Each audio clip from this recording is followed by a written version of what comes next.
episode of the Verde Valley Experience. I'm your host, Jennifer Cohen. Thank you so much for joining me.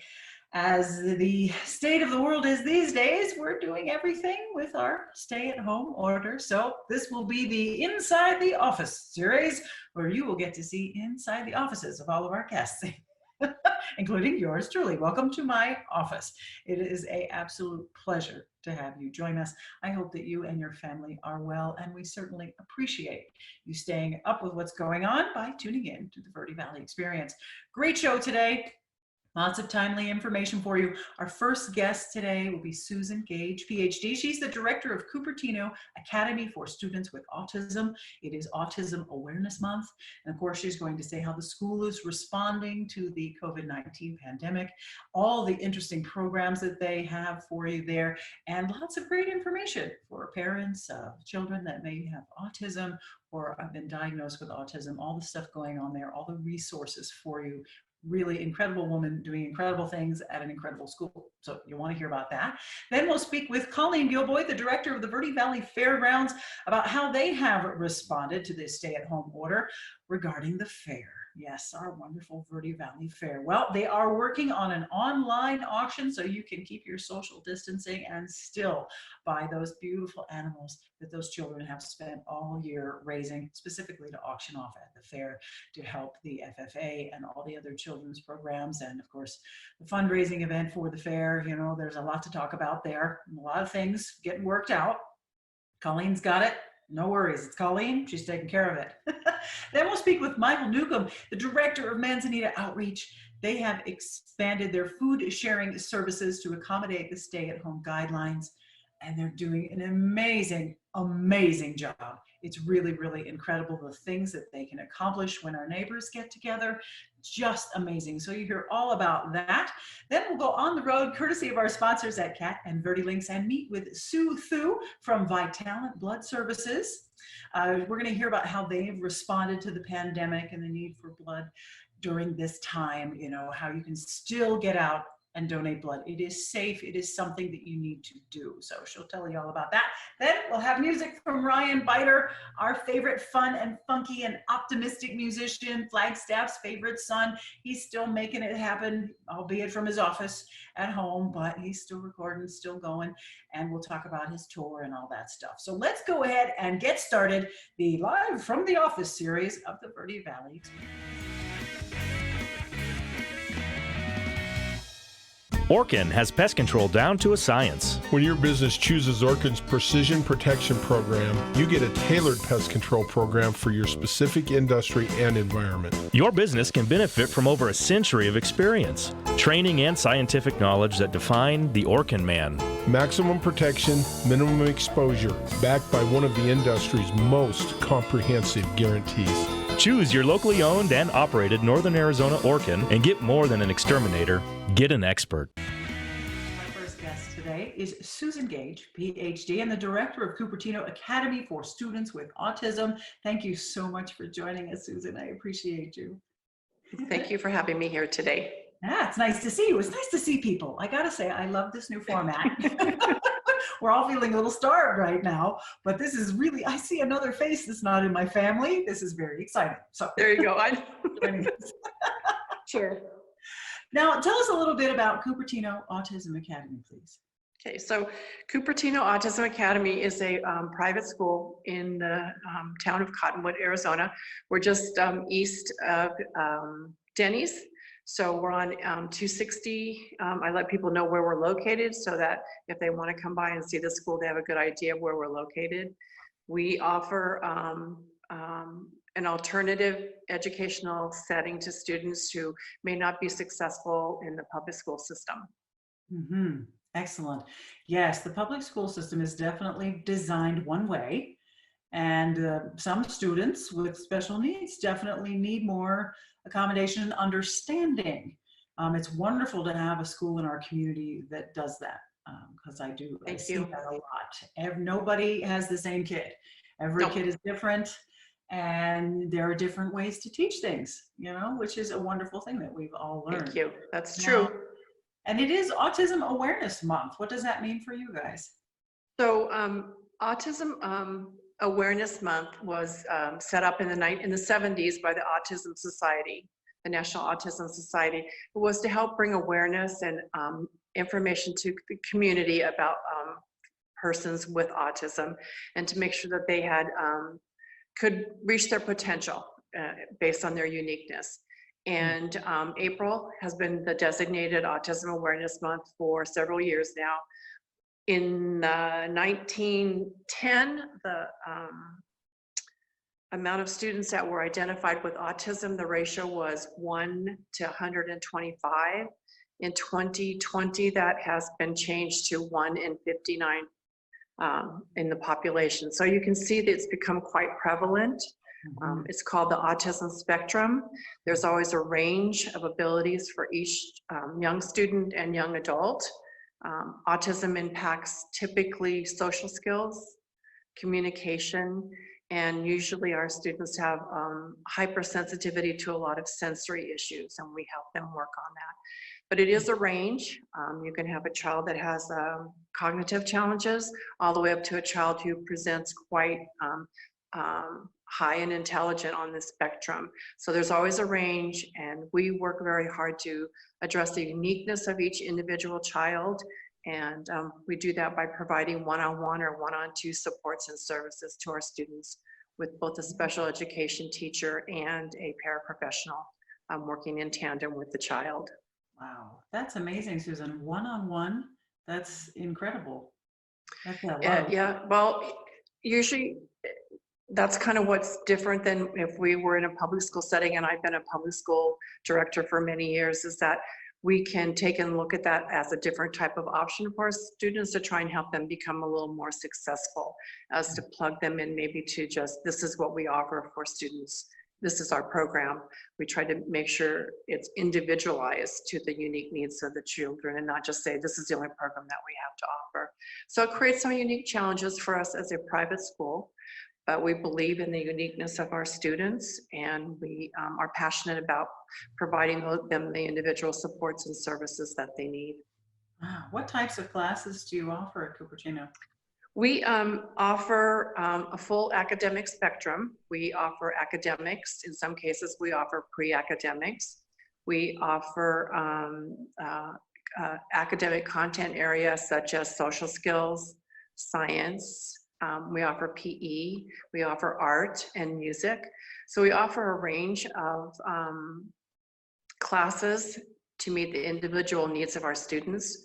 We offer a lot of sensory support to our students. We recognize that they need a lot of sensory breaks throughout the day. So we help them learn sensory strategies to help regulate themselves. And if they are unable to do that initially, we then help provide them the support that they need.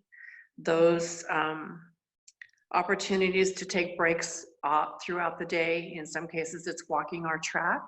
In some cases, it's going out to the play equipment. Just having that opportunity to do something a little bit different in between each learning session helps our students to be able to engage better in their instructional program. And we hope it helps minimize some of the behavior challenges that some of our students sometimes display.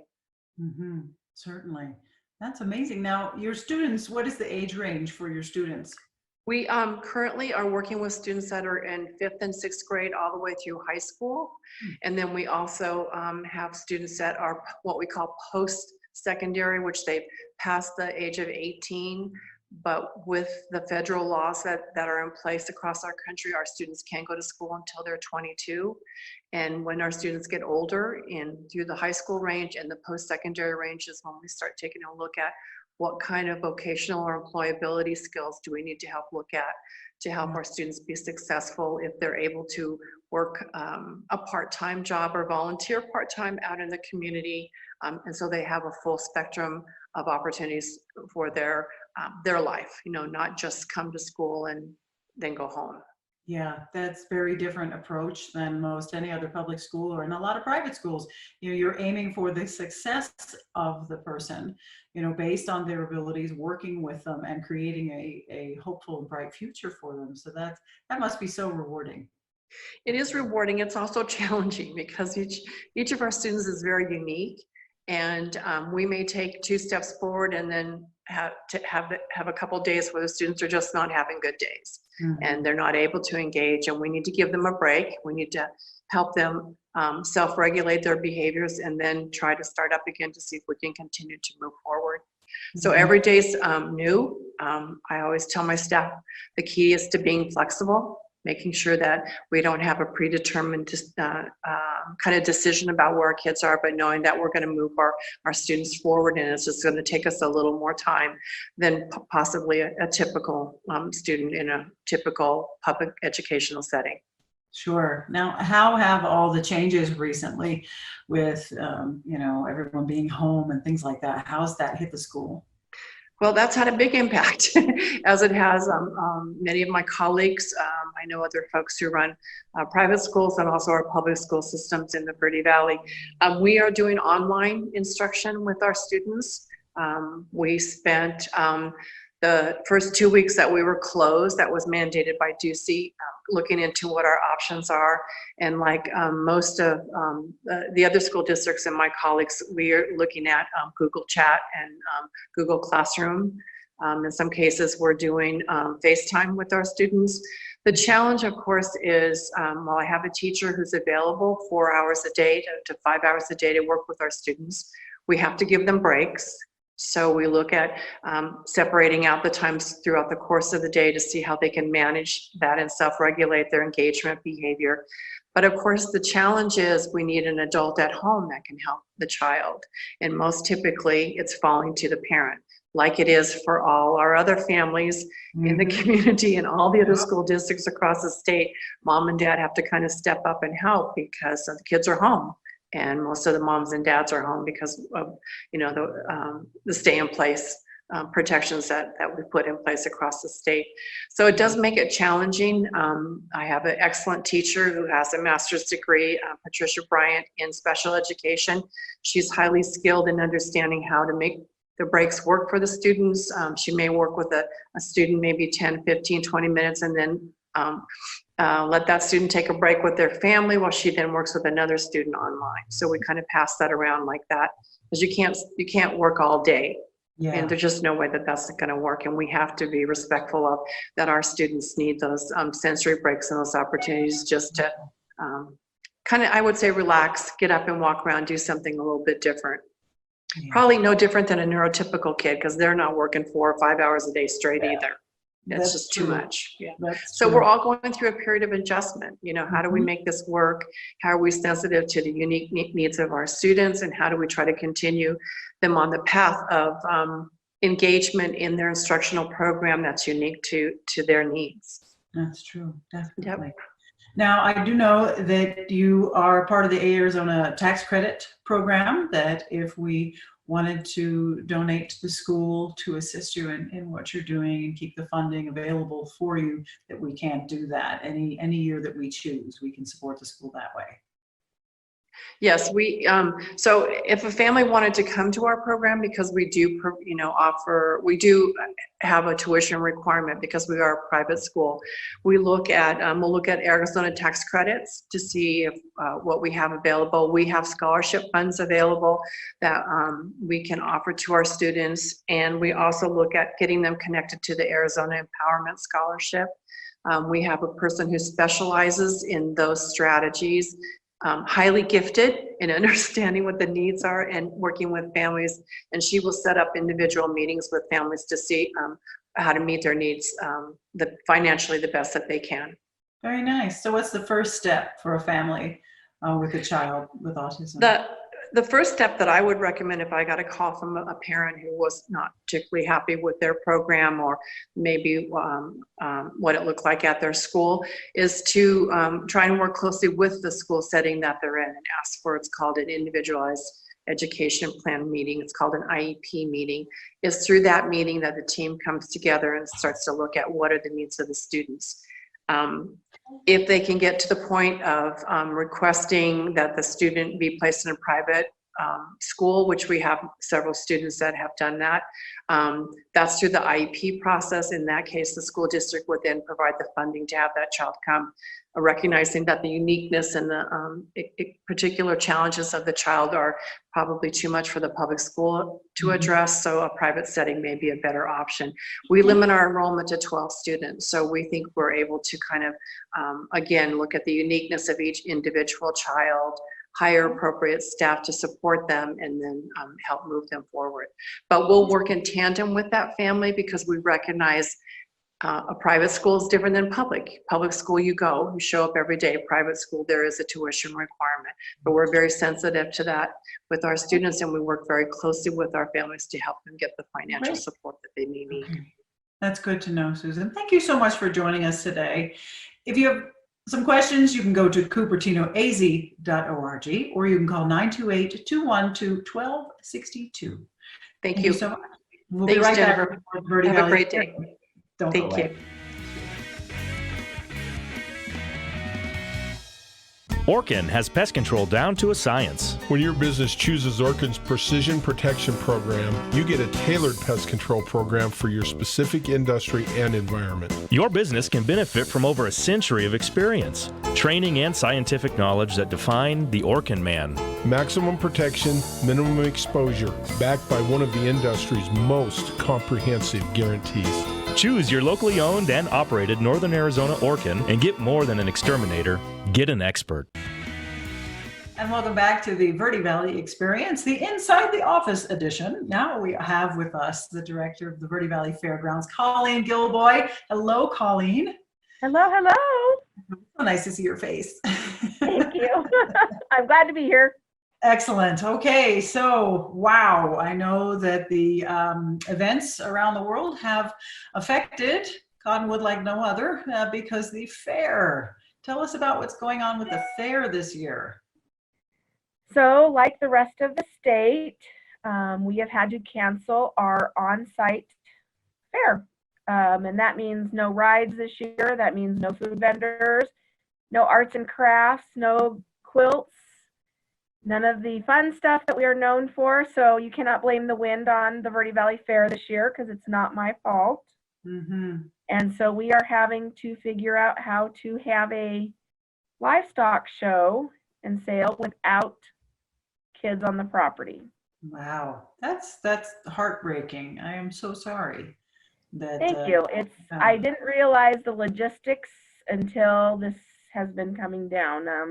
You know, you're used to doing the same thing every year, and you put all this on and you have procedures in place, and now we have to create new procedures. And how do you do that?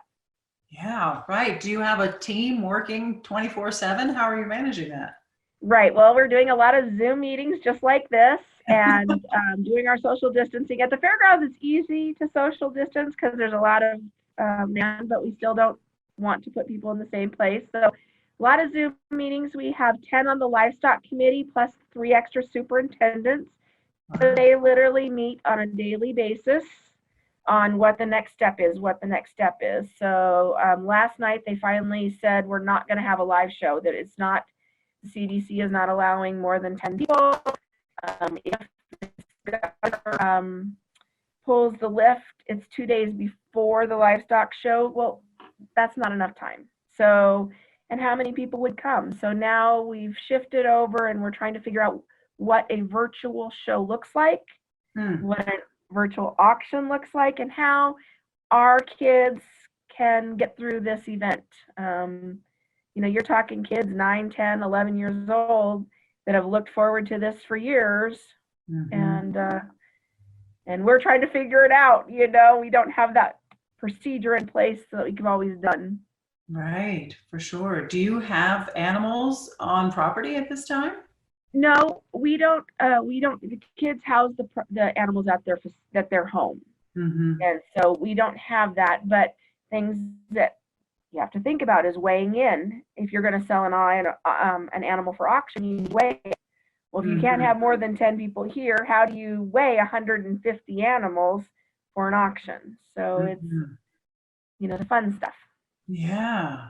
Wow. Yes, that's a lot to figure out. And as a community, we still need to step up and support you and support those kids through that auction. And what an incredible economic impact it is on the fairgrounds to not have that fair, to not have that income this year. Right. So we started having events canceled back in March, and then all of our events have canceled for April.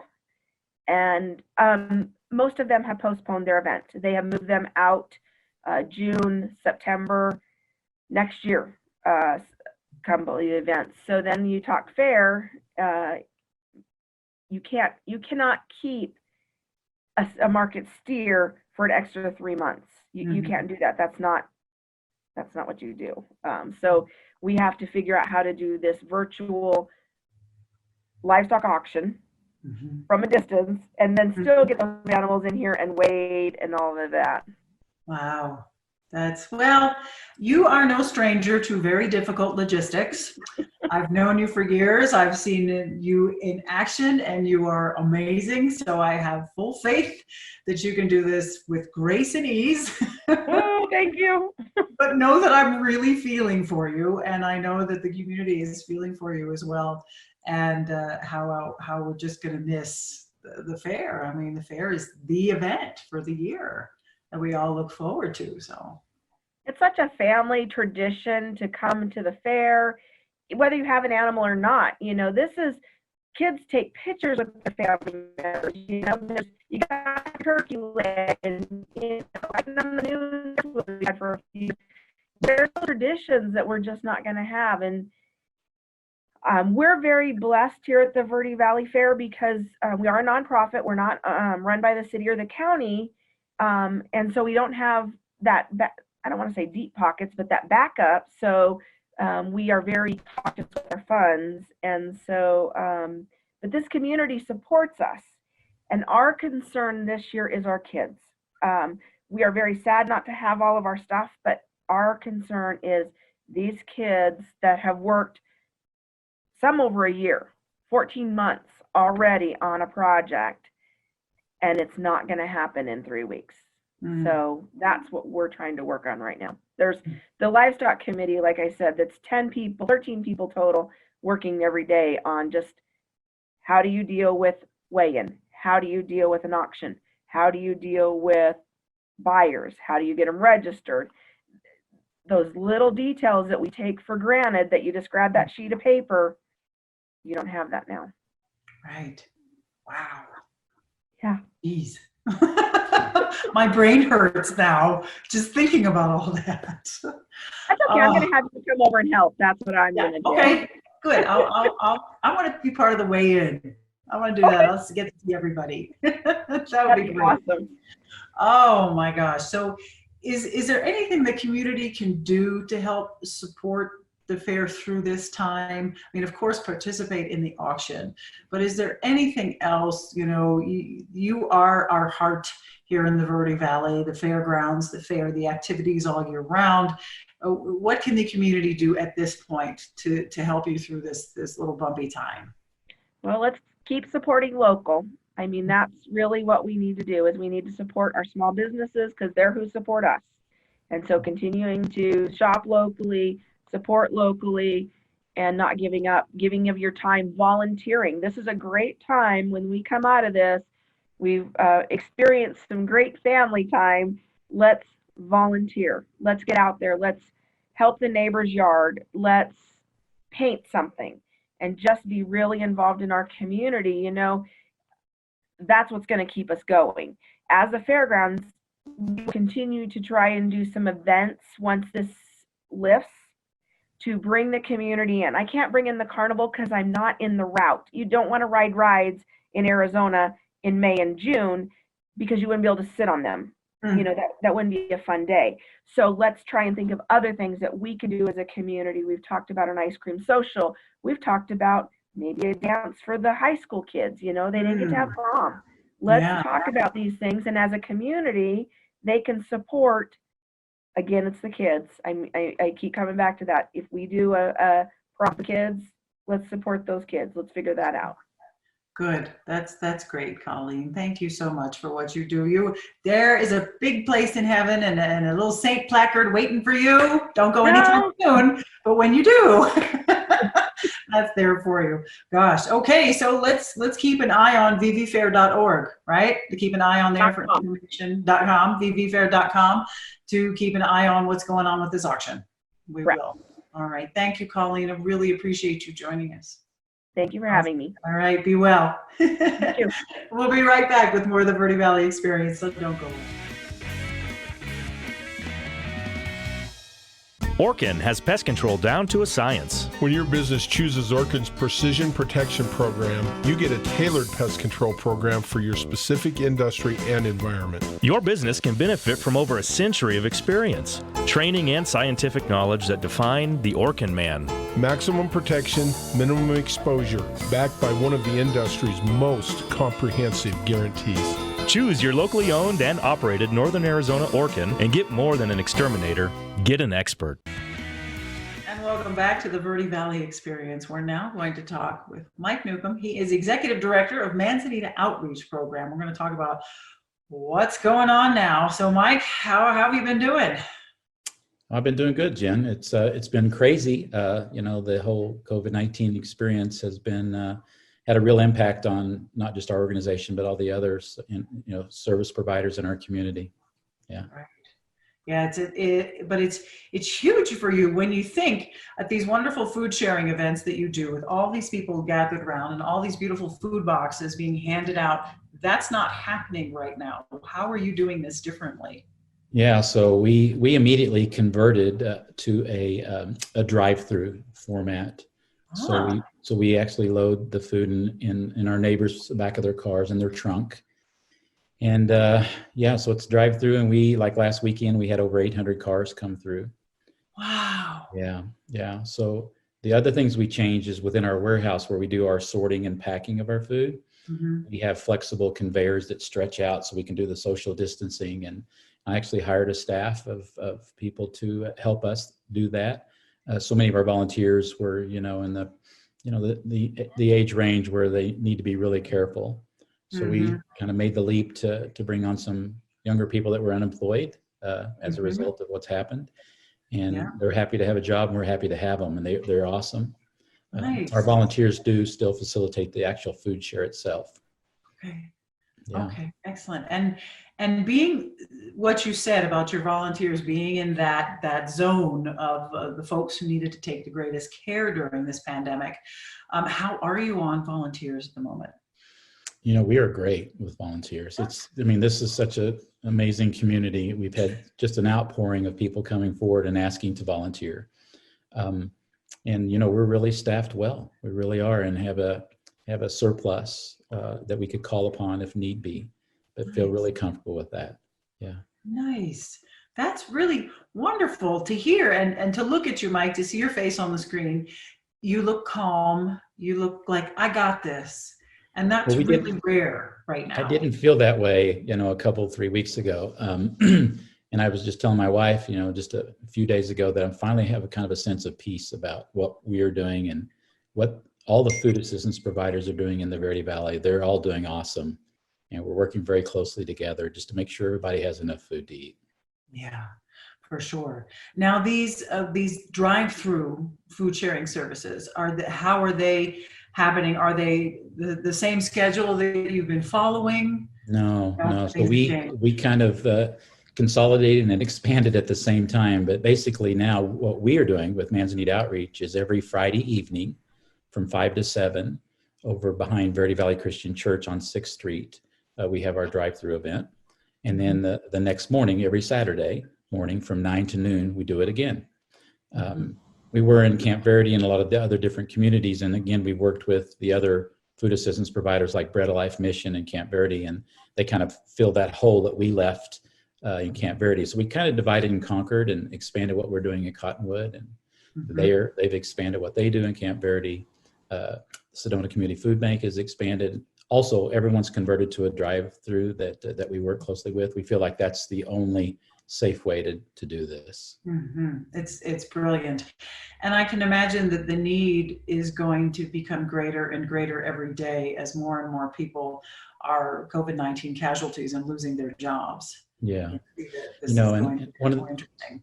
Right. One of the things we looked at, and the reason we hired the part-time temporary staff, is that we can scale up with them. We're only we packed 1,000 boxes last weekend, but we could do that every day. So as the need increases, we can scale and add additional days, as need be. So feel really good, well positioned. St. Mary's Food Bank has been awesome to make sure that we're supplied in food. And so I think we're ready for whatever comes at us. Great. That is just super, super news, Mike. Super news. Now let's talk about mohelp.org. How's it going with mohelp? I had to get a different phone system. I got like one day I got like 100 calls from our neighbors that, wanted to know about food assistance. And so now we've directed them to mohelp, and they can find out everywhere anyone shares food in the Verde Valley in a drive-through format. And another thing we added there is we have a proxy program. So this is where neighbors can help neighbors. So if you had a friend or family member or somebody from your church that you knew needed food, you could sign up to be their proxy and then pick up a bag for them at one of our events. And that has really, really grown. And then we also have a home delivery option that Old Town Mission has taken on the home delivery process that's come through mohelp for us. So again, we're all kind of working together to do that. Wow. We changed what we do at Verde Valley Manor. Those used to be a farmer's market style, and now it's a home delivery to all their units. I think we're about 150 home deliveries there a couple of weeks ago. And we're doing that at Highland Square and offering at Christian Care and Tuzigoot Village as well. So the lower income housing facilities for seniors. Wow, that's just mind-blowing. That's mind-blowing that you're managing to accomplish all that with all this going on and still manage to take care of our neighbors' needs. That's really commendable. I'm telling you, it's because of the community we live in. The support has just been awesome. Yeah. Whether it be, United Way or Arizona Community Foundation stepping in with funding to help, or just donors calling and saying, I want to help what you guys are doing, and the volunteers coming forward, being able to staff our warehouse crew. We had National Guard in here last week helping us. So yeah. Wow. Yeah. How exciting. Huh. Yeah. So it's been, I think, Manzanita Outreach comes from an approach of abundance, and that there is enough food and there is enough volunteers and there's enough funding, and they will come. Things come when we need them, and they have. That's wonderful. But I'm almost speechless from that. Thank you for saying that. And it is true. And every time I've talked to you, I've seen that. Every time I ask you, well, how's this going? And I expect to hear something different. I hear, it's great. We've got this. We're getting it covered. We have great volunteers. Is there anything you need at this moment? Well, last weekend I needed a little help from the local police because our line was so long. But I know. And you got it, so you're good. Yep, we did. And they've been awesome as well. Camp Verde had a line of cars that I heard about a mile long at one point. Wow. Yeah. So I really think, the biggest, we would reach out to the community if we were short on food, if we were short on volunteers, we would reach out and definitely would do that. I think what we need is the community to think about who's that person that they might pick up food for, that may be overlooked or forgotten, and that hasn't heard about mohelp or what the different organizations are doing. So I would ask the community members to think about that, and maybe they could pick up food for somebody that would be very helpful, I'm sure. That's great. That's great, Mike. So you can go to mohelp.org, or you can also check out manzanitaoutreach.org for more information. There's numbers there's schedules, there's all kinds of things and information. If you want some, you can either go to mohelp.org or manzanitaoutreach.org. Mike, so great to see your face. You too, Jen. Thank you. You keep up the good work, and we'll see you again next time. We're having fun, and it's a privilege. Thank you. Excellent. Excellent. All right, we'll be right back with more of the experience, so don't go away. Orkin has pest control down to a science. When your business chooses Orkin's Precision Protection Program, you get a tailored pest control program for your specific industry and environment. Your business can benefit from over a century of experience, training, and scientific knowledge that define the Orkin man. Maximum protection, minimum exposure, backed by one of the industry's most comprehensive guarantees. Choose your locally owned and operated Northern Arizona Orkin and get more than an exterminator. Get an expert. Welcome back to the Verde Valley Experience. We're now here with Sue Thu. She is the woman who handles the marketing and communications for Vitalant in AZ. And she's been through a lot. She's here to tell us what's going on. Sue, it's really great to see you. It's really great to see you too. Thank you for having me on your show.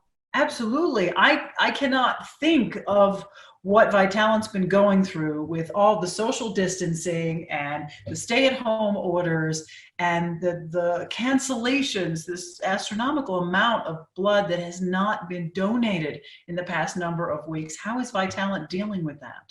Well, to say the least, it's been very challenging. We've had about 8,000 blood donations canceled due to blood drives that we weren't able to hold. Of course, with high school and college blood drives being our single biggest source of blood donors, you can imagine the impact it had on the blood supply when the rest of the school year was canceled, which meant they couldn't hold their blood drives. And in addition to that, we've had other companies that have had plant shutdowns or a lot of employees working from home. So hundreds of blood drives in Arizona and across the country have been canceled. Fortunately, we've had a good showing of blood donors at our donor centers in the Valley. So that's helped us keep up with the momentum. But you know, right now, even though we don't have as much availability because we have limited locations, it does not mean that we don't need the donors. That makes every appointment that we have available even more precious. So it's important to make an appointment and be sure to keep it, because that donation is going to help save some lives in Arizona hospitals. Every single donation counts. Mm-hmm. It's very important to reiterate what you just said, Sue, as far as the lack of availability does not mean there is a lack of demand for blood. You just have a lack of the ability to hold more blood drives. That's right. We're working at capacity, and we recently, because of social distancing, stopped using blood mobiles for blood donation right now. And so everything is on an inside setup. So certainly if there's a group out there that, you know, has a large inside setup that we could do a blood drive, we do want to hear from them, because it would be wonderful to be able to replace more of the blood donations that we've lost with the school and business closures. With social distancing, all the appointments at our locations are also limited, because we're putting at least 6 feet between every single donor, and we're making sure that each of our staff is working with a limited number of donors so that they can properly practice increased sanitation, you know, while they're working with individual donors. So we're looking for more sponsors, especially, you know, very soon we're going to be getting into the summer months, which is a very challenging time for the blood supply to begin with. Mm-hmm. Absolutely. And then just adding compounding to the issue of the lack of blood available. I know when I went to vitalant.org, great website, lots of great information there, interesting facts about blood and all kinds of other stuff. But their first thing that pops up is, yes, it is safe to donate blood. Of course, it's not something you want to do if you're sick. If you're sick, stay home. But if you're not sick, there's still ways to donate blood, and you can find those on the website. Absolutely. We're actually encouraging everybody to make an appointment on vitalant.org. That's VITALANT.org. Then you just put in any Arizona zip code to get a link to the blood drives in Arizona. The appointments are important because not only do they help us ensure that we've got enough donors to fill that blood drive location, but it also helps us ensure that we have social distancing. We want to make sure that we haven't got a crowd of people showing up unannounced at a location that would, you know, make it not safe for people to donate blood. And it absolutely is safe to donate because we practice not only social distancing, but other measures that are increased at Vitalant is Donors do not enter the location unless their temperature is taken and is acceptable. We also, in our questions, have added in extra questions about travel, and anybody who's been on a cruise or traveled outside of the United States is temporarily deferred from donating blood. We ask, we only draw blood from people who are feeling well and healthy. We're disinfecting every donor-touched surface in between donors, and everything is used on a donor is single use, so you don't expose yourself to anything. And people who might be saying to themselves, well, what if I don't know if I've been exposed to coronavirus?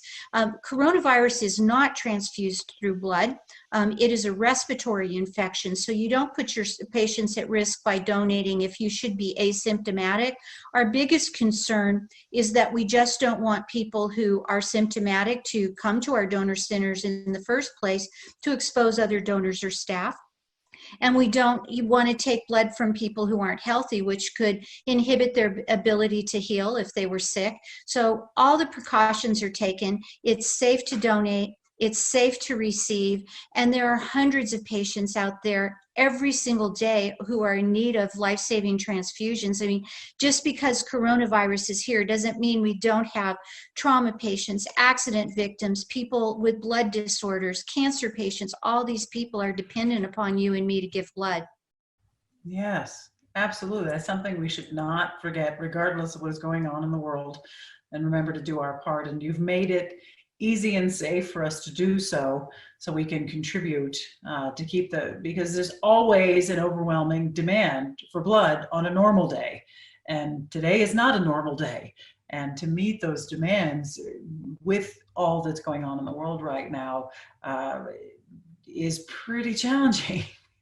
Absolutely. And, you know, so we're hoping people will be patient with us if we don't have an appointment for them, you know, today or tomorrow or even next week, depending upon the community, because we are based out of the Valley, and we travel to your communities to host blood drives. Both we travel from Flagstaff and from Phoenix to host blood drives in the Prescott and Verde Valley areas, as well as Flagstaff. But please be patient with us, because blood has a shelf life, and those donations that are coming in, you know, next week and the week after make such a big difference because of the shelf life of blood. And we know that our state is going to be on a stay-at-home order through the end of April. So let's keep the momentum up. We don't know how long this is going to last. We hope it ends soon, but we have to prepare the best we can in case it doesn't. Absolutely, Sue. Thank you so much for joining us today. Really appreciate you. Keep up the good work. Go to vitalant.org. If you want more information, you'll find scheduling, you'll find everything you need to know. All great information there. Vitalant.org. Thank you, Sue. We'll see you again. Thank you. Don't go away. We've got more of the experience coming at you. Be right back. Orkin has pest control down to a science. When your business chooses Orkin's Precision Protection Program, you get a tailored pest control program for your specific industry and environment. Your business can benefit from over a century of experience, training, and scientific knowledge that define the Orkin man. Maximum protection, minimum exposure, backed by one of the industry's most comprehensive guarantees. Choose your locally owned and operated Northern Arizona Orkin and get more than an exterminator. Get an expert. Hey everyone, this is an original tune called Learning to Be a Man. I hope you enjoy it. I hope you're all doing well out there. 1, 2, 3, 4.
been a bumpy road since 17. On my way coming up, trying to chase these dreams. Just a boy still learning what he wants to be. Live, die, pay bills ain't my plan. Brother taught me shape was my daddy ran. So I'm just doing the best I can, learning to be a man, learning to be a man. 5 years in of me and my wife trying to build her home, trying to start her life, and now she's talking about kids. Build it on up, brick by brick, live and learn, hope and mistakes. Who would judge me if I cut and ran? Learning to be a man, learning to be a man, learning to be a man, learning to be a man.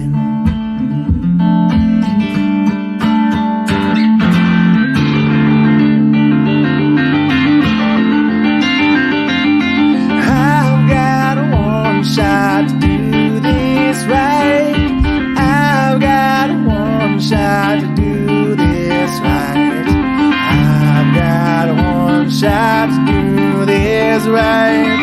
I've got one shot to do this right. Learning to be a man. Been a bumpy road since 17. On my way coming up, trying to chase these dreams. Just a boy still learning what he wants to be. Live, die, pay bills ain't my plan. Brother taught me shape cause my daddy ran. So I'm just doing the best I can, learning to be a man, learning to be a man, learning to be a man, learning to be a man, learning to be a man, learning to be a man,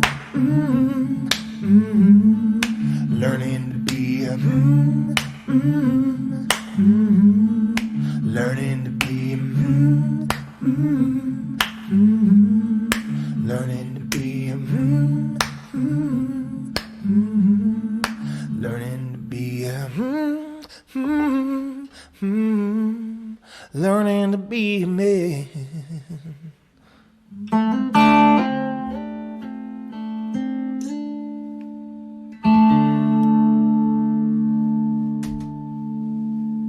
And welcome back to the Verde Valley Experience. We now have the pleasure of seeing inside the office of Ryan Biter, Flagstaff's favorite son. It's so good to see you, Ryan. It's good to see you too. Hanging in there. Thanks for that great song, by the way. It is so wonderful that we can still have fabulous music on our show and still see your wonderful face. So thank you for joining us. How are you managing? I know this has to be incredibly tough on a working musician. Yeah, I kind of had one day where I was in my pajamas and just watched the emails and cancellations come in from all around the country. And what a lot of people don't know is, like, for most of us independent musicians, I'm self-booking probably 90% of what I'm doing at least. And to book a tour of a 2 to 3 week span, to be out that long and to have it be well routed and profitable and the right types of venues takes you a couple months. It really does. So it's not just, I don't just say, hey, I want to go these places and I get to go these places. I really have to put in the prep work ahead of time, which is generally unpaid. So I'm doing all of that for 3 to 4 months ahead of time. And I'm usually booking 6 months or 3 to 7 months out. So it's sort of thrown a big wrench in plans and income. And just, I was getting really excited because winter time was about over. It was a slow season. And I was ready just to be hitting the road really hard for the next couple months, and well, that changed. So yeah, I hear you. Well, hang in there. I know that once everything lifts, you're going to be busier than ever because everybody's going to be so stir crazy, cottage fever. I get me out of here that they're all That going is to the go hope. places. I know I will be. If nobody else is, I want out. Get me out of this office. So, gosh, well, are you taking the time to create more music? How's it going with albums these days? Yeah, so I actually just put out an EP, a little short, was it 6-7 songs, an acoustic thing out called The Country Store.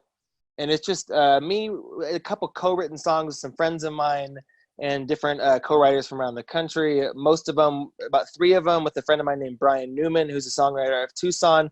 And that album sort of has sort of a pop country feel. But a lot of the songs were stuff that I didn't want to put on a full album with full production. I didn't really feel like that was the right avenue for those songs. So I did a quick sort of EP over a couple of days with my buddy Mark Gifford down in Sedona in his living room. And we just sort of casually recorded a short EP and had it mastered by a friend of ours in Sun City. And so it turned out really nice. And I was going to use this tour to go out and promote that EP and the other stuff I'm doing and the songs I've been writing for the next album that'll be after that. So it's kind of sitting in limbo right now. There's sort of a soft release quietly at the end of December, waiting for live shows to be the primary avenue of moving albums. I tend to do a lot better with physical CD sales than online. Right now, online's kind of picked up a little bit. So if people want to find that, they can find it on my website, which is just ryanbitermusic.com, and they can name their price for whatever music they like. So Wow, how about that? Well, that's exciting. Yeah, Yeah. it's a great website. Thank you, ryanbitermusic.com. You can't miss it, so we can go there and we can pick up this little mini EP or anything else that you may have done before. And then I love how if we follow you on Facebook, we get to see your wonderful little performances that you're doing, you know, keeping the morale up around everywhere by doing a few things here and there on Facebook. So we appreciate that. I know that's a thing right now with our favorite musicians. Yeah. You guys need to perform. You're like sharks who need to swim. You're musicians who need to sing and play. But it's really nothing. A friend of mine talks about, you know, making the big noise when you're in a live show. And there's just really nothing that quite matches that, and the connection with people in terms of just feedback in the audience, whether it be applause or just hooting and hollering or coming and talking to you afterward and say, hey, what this meant to me was this and this and this. And the online thing is it's a good second, but it's not a close second. It's I definitely miss going out and seeing people and meeting new fans and that kind of thing. It's still good to be hearing from people around the country and fans around the country and, hey, I really appreciate this, or this helped me get me through my day. And that's all really great. But I just really want to go out and see those people again, because I was looking forward to getting out and seeing some old fans and some new fans. So Yeah, I hear you. Always new fans on the horizon for you. Absolutely. You are just a joy to watch and a joy to listen to. And your music is so fun and so different. I love that. I love how many different musicians we have in this area. And you are in your own class. And it's well, thank you. Top of the charts for sure. This next song that you're going to play for us, tell us the title and tell us a little bit about this song, because it's really fitting for the times. So this is a song played on my ukulele. I wrote it a couple years ago. It's called All Is Well. It's on my self-titled album, Ryan Biter. And it's really a quiet tune, and I don't get to play it I play a mix of venues, anywhere from house concerts to small little theaters or opening or libraries or dive bars and the whole thing. And if I'm playing the bars, I don't get to play this tune. It's so quiet and delicate. It sort of has a hymn-like quality. But there's a Christian hymn entitled All Is Well. A lot of people might know it. And mine's sort of my own interpretation off that. It's not the same lyrically or melodically, but just that concept that even in adversity and through hard times, all is well. And I know it's hard for a lot of us to say that right now, because all is definitely not well. A lot of people are hurting, and a lot of people could use some check-in and some what's the term? A hand up right now, because it's a hard time for so many people. So I hope it's an encouraging message, and I hope that it's just a kind of a quiet, more meditative comfort than most of my music normally has. So. Yeah, well, that's great. Well, thank you so much for coming on the show. Thank you for continuing to perform and continuing to get your music out there despite the stay-at-home orders. And I cannot wait to see you perform live here soon. And I can't wait to see you guys. And thanks again, Jen. Thanks to Ryan. your AV guy doing all this, setting all this wonderful stuff up, and Yep. just acting like a total champ. So I really appreciate you guys. Absolutely. And of course, we always appreciate you checking in with us and watching the Verde Valley experience. Even in these times when it's a little different, still very much appreciate you. Check us out on Verde Valley TV anytime, and we'll see you again next time. Hey everyone, this is a tune of mine called All Is Well. It's sort of a quiet tune, and I hope you all are doing okay out there. So here you go.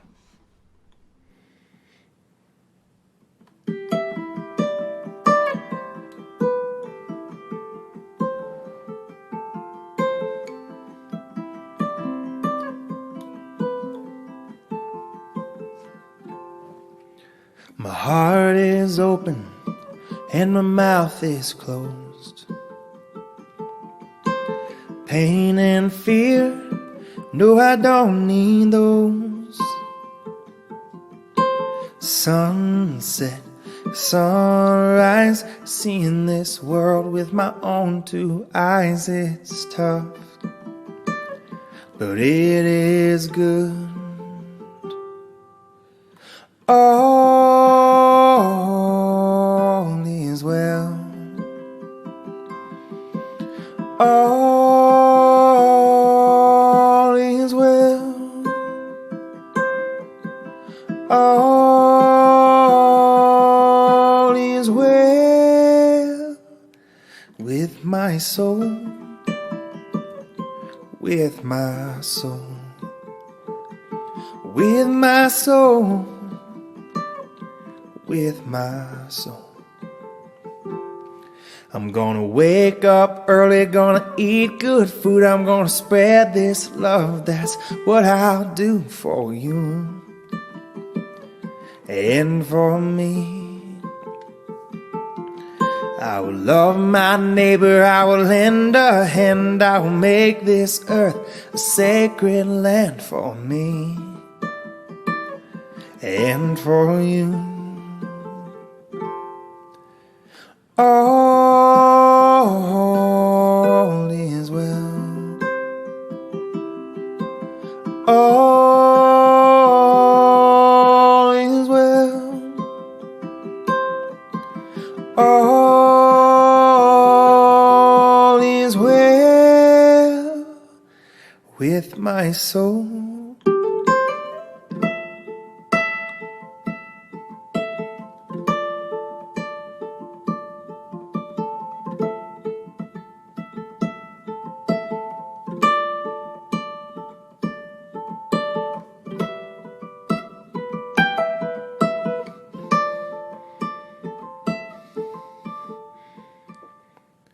You better change right now like you know you should. You better change right now. Be some earthly good. Take a chance and fall in love with everyone. All is well. All is well. All is well with my soul, with my soul. All is well. All is well. All is well with my soul.